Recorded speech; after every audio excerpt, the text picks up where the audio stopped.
Ô, Daniel, uma empresa que a gente falou aqui no podcast passado, e eu acredito que o Barsi, ele olhou o seu vídeo lá, e ele acabou comprando o Bradescão.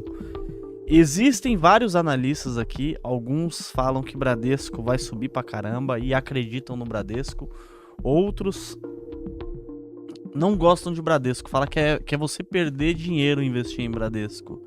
E qual que é a sua visão hoje de Bradesco, do que a gente já comentou do outro vídeo? Você pode trazer sua visão, o que vocês enxergam lá no Dica de hoje? É legal que o pessimista, ele sempre dá mais view, né? Sempre. E ele parece que ele também é mais sabido, né? Do que o cara que é otimista. Ele é o mais ligeiro, né? Ele é, porra, ó como o cara sabe das coisas. Olha que legal, verdade, porra, como que eu não vi isso, porra, né? Vamos falar mal porque, porra, a gente tá mais engajamento. Mas, cara, o Bradesco, eu continuo falando a mesma coisa que a gente falou, acho que foi no início do ano, no final do ano passado, quando a gente fez aquele podcast anterior, que é o seguinte, ele colocou um CEO novo, né? Lá em novembro ele entra, ele começa a sanear o banco. Eu acho que todo mundo conhece alguém que foi demitido do Bradesco nesses últimos 9, 10 meses. Porque o Bradesco está realmente reduzindo muito a quantidade de pessoas, votou algumas coisas importantes, como por exemplo, o Bradesco ele tinha uma regra amarrada que só poderia ter cargo de diretoria, por exemplo, em pessoas que ficaram 10 anos no Bradesco. Só prata da casa? Só prata da casa que podia. Eu não podia contratar alguém de fora. Mas que... Então, acabou com isso também. E hoje o Bradesco, ele tá se transformando num banco como poderia ser o Itaú, por exemplo. Né? O Itaú ele fez todo esse trabalho lá atrás, ele fez em 2019, 2020, 2021. Um outro ponto que eu acho que é importante da gente falar é o seguinte, o Bradesco, ele tinha uma concessão de crédito que era muito ruim, tanto é que ele tinha uma provisão de devedores duvidosos e ainda tem, muito maior do que os pares, em termos percentuais. Tá? Então você vai ver que a provisão de devedor dele pesa muito mais no balanço, tanto é que se você pegar no Investidor 10 e ver lá o ROA e comparar com o Itaú e com o Banco do Brasil, por exemplo, você vai ver que o ROA do Bradesco é muito pior do que o dos outros dois. Né? O ROA é o retorno sobre ativo. Por que eu uso o retorno sobre ativo? Porque metade dos ativos do banco vai ser a carteira de crédito dele. Né? Então isso mostra muito qual é o retorno daquela carteira de crédito, basicamente.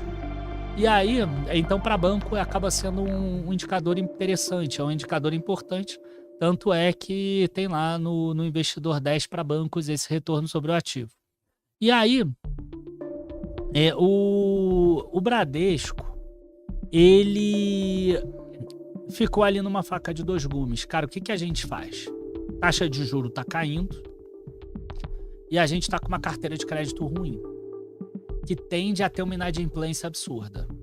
Se eu continuar alimentando essa carteira de crédito com concessão de crédito ruim, cara, isso pode realmente explodir. O Bradesco realmente, sim, cara, depois no futuro ser adquirido pelo Itaú por uma fração de valor, né? Então, o que eles fizeram? Eles foram conservadores. Eles começaram a fazer empréstimos somente com garantia. Então, crédito direto, pessoal, não teve. Aumento de limite de cartão foi mais difícil, etc. Qualquer crédito pessoal sem garantia era muito difícil de você conseguir aumento em um dado momento. O que acabou acontecendo? Todo crédito com garantia tem uma margem menor. Sim. E aí o Bradesco reduziu o spread dele bancário. Mesmo reduzindo o spread bancário, o resultado dele não caiu. Por quê? Porque aí a inadimplência começou a ceder. Nos últimos 2 trimestres já começou a ceder. Então essa é a grande história do Bradesco. O que acontece agora? Agora a gente já tem uma nova possibilidade, até porque já teve um aprendizado nessa concessão de crédito, e você já pode começar a tomar um pouco mais de risco. Então ainda vai pegar o período de alta de juros. Então agora, além do Bradesco já estar melhorando, ele ainda vai pegar esse spread de crédito para cima, que vai puxar a taxa de juro e vai puxar esse aumento de risco novamente do Bradesco, que ele vai começar a tomar não tão arriscado como antes, mas também não tão conservador como esse período que ele precisava estancar a inadimplência dele, né? E além disso, o Bradesco talvez tenha um grande diferencial que poucas pessoas falam, que é ele ter uma operação de seguros que é muito azeitada e que segurou bastante o resultado ao longo desse ano, né? O Bradesco, a operação de seguro está gerando 2 bilhões de reais de lucro todo trimestre. Nossa. Então, dos 4 bilhões e pouco que ele está tendo de lucro, 2 bilhões vem da Bradesco Seguro. Né? Então, incrível, né? É uma operação muito azeitada da Bradesco Seguros. E você não tem essa operação em outros bancos. Assim, no Banco do Brasil você tem a BB Seguridade, você tem ali uma equivalência patrimonial do resultado da BB Seguridade. No Itaú você tem alguma coisa de equivalência patrimonial da Porto Seguro, você tem alguma coisa de Itaú, mas o Bradesco ele tem esse diferencial. E eu acho que o mercado precifica pouco. Né? Se você pegar, por exemplo, o múltiplo de uma Porto Seguro, ou o múltiplo que foi adquirida a Sul América pela Redditor, né, já que Bradesco Seguros ela é mais de saúde, cara, Bradesco Seguros, ela hoje, se ela fizesse IPO na bolsa, ela valeria 75%, 80% do valor do Bradesco. Isso já mostra como ele está barato. Entendeu? Então, na minha visão, assim, a não ser que aconteça alguma coisa muito diferente nesses próximos resultados, alguma reinversão, né, do que está acontecendo, a tendência para mim é Bradesco ir buscar valores muito maiores, tá? É buscar até R$20, 22, 24, quem sabe? Se você for olhar, né, Daniel, o preço que historicamente ela é negociada ali, 1,5 do seu valor patrimonial, a ação puxa aí uns 22, 23 reais, que é o 1,5, a média dela, né?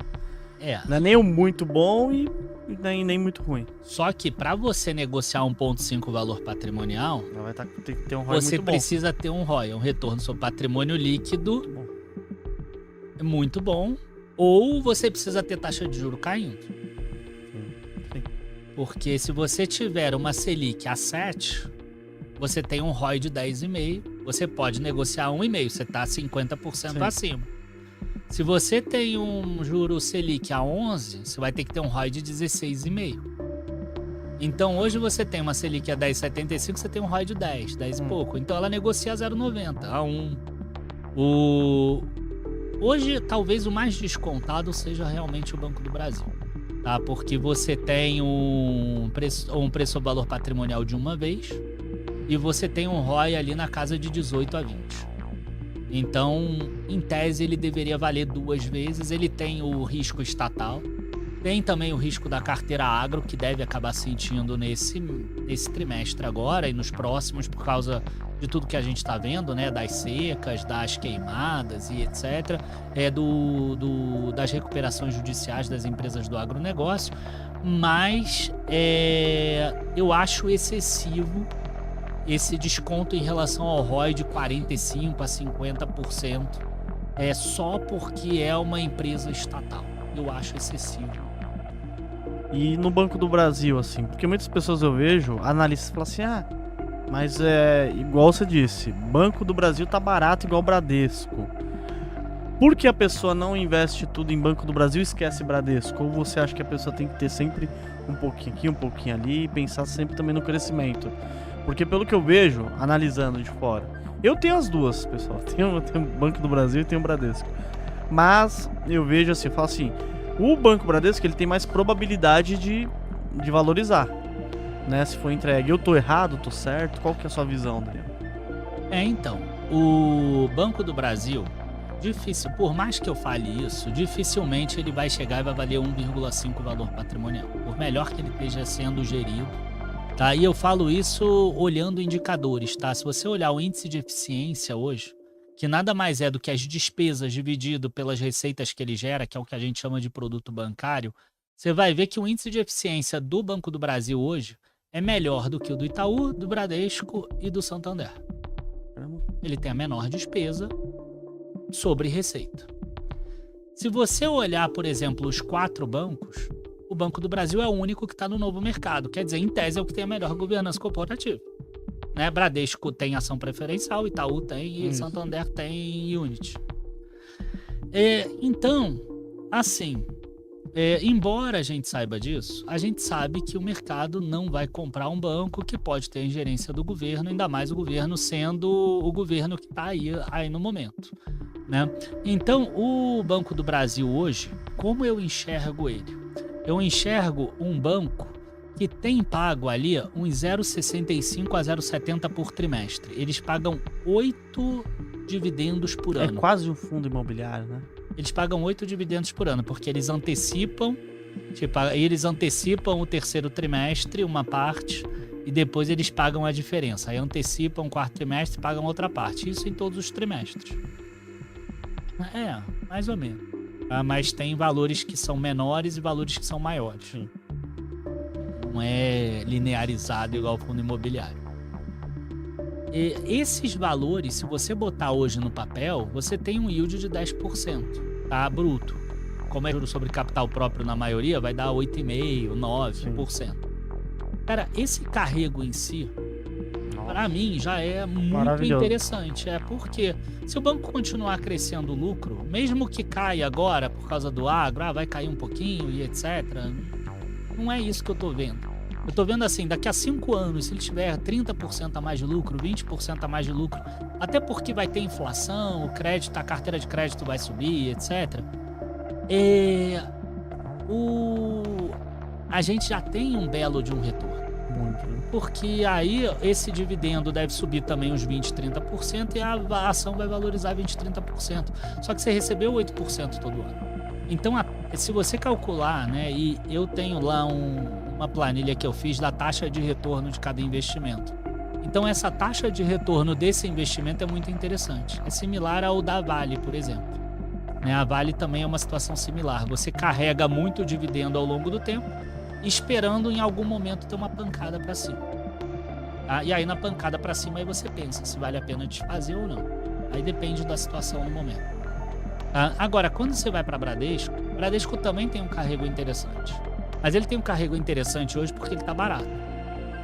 E não porque ele vai ter sempre um carrego interessante. Não é normal Bradesco ter 9%, 10%, por exemplo, de dividendo. Ele vai ter menos do que isso. Provavelmente ele vai ter 6%. Quando ele estiver tinindo, o dividendo talvez não aumente tanto quanto o crescimento do lucro, porque ele está pagando uma quantidade muito grande do lucro em termos de dividendos, para que não caia tanto também a renda. Só que, então, ele vai diminuir esse crescimento dos dividendos e a ação vai crescer mais do que isso. Tá? Então, eu concordo contigo que o Bradesco ele teria mais potencial de crescimento, mas eu tenho dúvida qual seria a melhor taxa de retorno, por exemplo, daqui a 5 anos, se você incluir esse dividendo de 10% ao ano do Banco do Brasil contra uns 6,5% do Bradesco.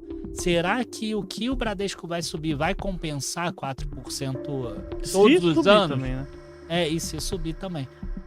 Então, eu acho até que faz sentido ter os dois. Eu tenho os dois. Por via das dúvidas, né? A gente que tá na bolsa, eu tenho os dois. Pode tomar sua água, Daniel. E pessoal que tá acompanhando a gente aqui, eu sempre falei, estamos com 500 pessoas acompanhando ao vivo aqui. Obrigado pela sua audiência. Já deixa seu like, se inscreve no canal. Quem não for inscrito, estou fazendo podcasts terças, quartas e quintas com pessoas do mercado, fora do mercado também, empresários, empreendedores aqui. Estão trazendo aí um pouquinho do seu conhecimento, né? Para você que tá aí do outro lado aí. A gente não cobra nada, cobra o like, se inscreve no canal. E, Daniel, Caixa Seguridade ou BB Seguridade? Eis a questão. Muita gente vem aqui, manda mensagem e fala assim, Luan, qual das duas eu invisto, né? E eu falo, você pode investir nas duas, mas eles querem saber qual que é as características de cada uma ali, porque as duas são seguradoras, né? Sim. Mas as características delas como empresas são um pouco diferentes, né? São. Enfim, é importante a gente pensar no Banco do Brasil e na Caixa Econômica. A Caixa Econômica é o principal veículo, talvez, de fomento de crédito imobiliário no Brasil. Financiamento imobiliário, o cara vai pesquisar na Caixa. Tem as melhores taxas, né? Então. Eu não sei se tem as melhores taxas, mas esse é o a racional. fama. Exatamente. A fama que ficou é exatamente essa. Então, quer dizer, o resultado da Caixa Seguridade provavelmente vai puxar muito seguro habitacional, residencial, né? Claro que vai ter um seguro de vida, um seguro patrimonial e etc. E tem um prestamista também. Então, a gente vai ver ali muito desses seguros na Caixa Seguridade. Tá? É uma linha de negócio que está crescendo bem, tá? E que está crescendo bastante. No segundo trimestre deslizou um pouco, teve uma impairment de ativo, que é como se fosse os ativos que foram perdidos lá do Rio Grande do Sul, eles acabaram reduzindo os valores, tá? Então ela teve um impacto ali de 100 e poucos milhões, e por causa disso até o dividendo veio menor. Ela paga 90% do dividendo e ela paga trimestral. Já a BB Seguridade é uma empresa bem similar à Caixa Seguridade, tá?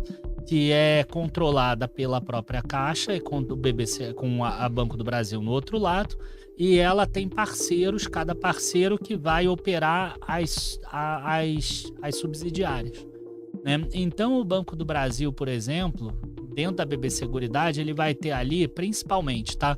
A BB Seguros, que aí vai ter um impacto grande ali, vai ter de tudo, tá? Mas vai ter um seguro do agronegócio maior do que o dos outros, porque o crédito agro é muito grande do Banco do Brasil. E ela tem a maior previdência do Brasil todo, que é a Brasilprev, né? Hoje a Brasilprev tem mais do que o dobro, por exemplo, de reserva do que a da Caixa. Então esses dois principalmente, né? Ela tem também a Brasilcap de capitalização, tem a Brasil Dental que dá uma merrequinha lá, que não faz diferença nenhuma. Assim, e tem a corretora também. Tá? As duas têm a corretora. O que é a corretora? É a comissão que a BB Seguridade ou a Caixa Seguridade ganham da venda dos seguros dentro do balcão dela. Então a BB Seguridade, os gerentes que vendem lá, o site que vende, por exemplo, você em todo seguro você tem um pagamento que é o índice de comissionamento. Se você já fez, por exemplo, um seguro qualquer e você teve um corretor de seguro, o corretor de seguro ganhou da empresa essa comissão, por exemplo, por ele ter conseguido vender o seguro para você. Normalmente é uma parcela, é um percentual e etc. Então esse balcão de seguro recebe essa comissão. E para a seguradora entra como índice de comissionamento. Então, hoje, já teve uma vez, eu acho que no início do ano, quando eu vim aqui, eu falava de Caixa Seguridade, não. Eu falava em 2023. 2023, a Caixa Seguridade entrou na nossa carteira da Dicaprev. E ela valia R$8, R$9. Tipo, era uma barganha, era muito discrepante em relação à BB Seguridade. O Barça explicava muito bem isso. Poxa, eu vou comprar uma Caixa Seguridade com preço de 3 BB Seguridade e o meu rendimento vai ser era 50% maior, alguma coisa assim. Tipo, é a mesma coisa que você falar que o yield da Caixa Seguridade estava muito maior do que o da BB Seguridade naquele momento. Hoje, o que eu vejo? Eu vejo uma Caixa Seguridade com projeção de entregar ali uns 28 centavos por trimestre de dividendo, dá R$1,12. A ação vale R$14, R$15, isso dá, vou fazer a conta rápida aqui, uns 8%. Pode ser que seja um pouquinho mais, um pouquinho menos, estou tentando fazer de cabeça. E a BB Seguridade vale R$34. Eu acredito que ela vai pagar R$1,40 mais ou menos por semestre, ela paga por semestre. E aí vai dar R$2,80, quer dizer, dá os mesmos 8%. Então, nesse momento atual, cara, para mim é um super tanto faz. Acho que tem um pouco mais de risco no crédito agro e no seguro agro nesse momento, tá? E não tô vendo tanta capitalização assim de previdência para fazer sentido e para BB Seguridade. Então, a nossa recomendação continua sendo em Caixa Seguridade, mas não acho ruim a BB Seguridade em si. Mas a Caixa Seguridade ainda mantém ali em primeiro, né? Mantém, mas hoje já é mais equilibrado. Sei, tá não bom. é mais aquela coisa assim, cara, faz muito mais sentido a Caixa Seguridade. Entendi. Tem outra coisa também, né? Os contratos da BB Seguridade terminam em 2032, da Caixa Seguridade em 2050, 2051. Então é menos um risco também para você jogar aí pro futuro. Galera que tá acompanhando aqui, já deixa seu like, se inscreve no canal.